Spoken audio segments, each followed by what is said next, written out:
let's talk about Starbucks. I like this company. I really like this company after their Q2 earnings. Let's just kind of recap that really quickly. 9% same-store sales growth in the US, 91% same-store sales growth in China. Those are really different numbers, right? So that's going to tell you something about maybe where at least the near-term focus is on this business. Total sales overall grew 15%, right? On the other hand, if you take 9% and 91%, you're coming down at 15%, you can see that the US business is probably far larger than the overseas business, the Chinese business, and that's correct.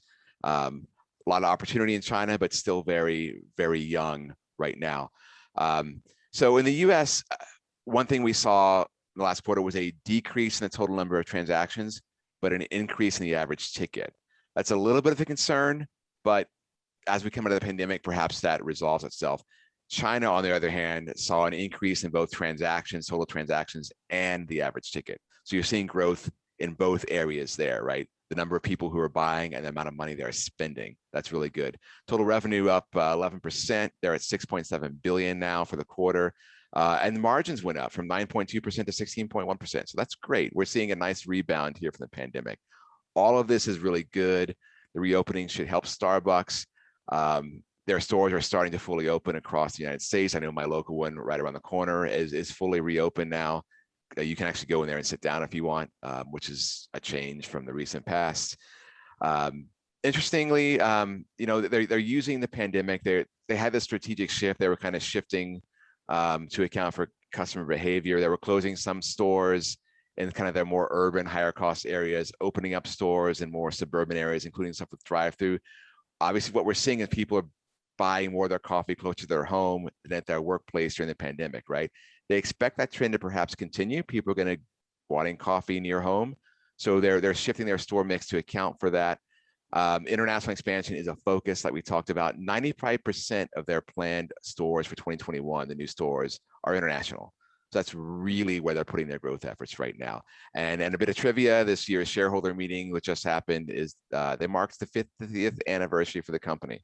So 50 years of Starbucks, guys. Wow. I'm looking forward to the next 50 years. I think this is a great company, has been a great company, will continue to be a great company. Oh, great update, Toby. I think one of the keys is that Starbucks, to me, being a tech guy, I look at the tech side, it's got a great digital business. And in the most recent conference call, the CEO highlighted it. He said, digital continues to be a significant driver for our sales recovery in the US. And the Starbucks reward contribution is to the business exceeded pre-COVID levels, and for the second quarter is displaying all-time high across all key metrics. So to me, the question is, are there indications that customers' habits have changed? And this level of digital ordering, will it continue? As stores fully open, is this a headwind or a tailwind? Yeah, so I think there is some evidence there. I mean, look, anecdotally, I'll say my habits have changed. I don't think I ever ordered on the app before the pandemic. I mean, I use the app to pay in store with the rewards program, but I don't recall ever ordering on the app. I do it all the time now. Even now that they've reopened and I can actually go in there and order more easily, I still order on the app. I'll say, look, see, this is a gift card I got at Starbucks because it took a long time for them to give me their order, to give me my order. I haven't used it yet. I guess about a month ago. I haven't used it yet because I can't use it in the app. I have to go in person and order. But even though I have free money sitting on my desk, I'm so used to ordering on the phone. I haven't even used that yet. But let's look beyond me, right? Let's look at some metrics. In the last quarterly report, they did say that their 90-day active members in the rewards program in the US grew 18%. They're up about 23 million now. 51% of company-operated, company-owned stores, 51% of company sales in Q2 were from rewards members. Most of those are probably using the app. And management said digital ordering exceeds pre-COVID levels in the last quarter.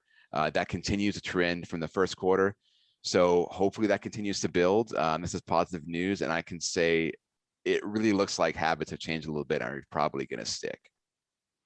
Yeah, I absolutely love the order ahead platform. And it's even such to the point where it can tell you how long it's going to take to prepare your order versus how long your drive is to the store. So you can verify that you'll get there and your coffee will be just coming off onto the delivery tray for you. So great update.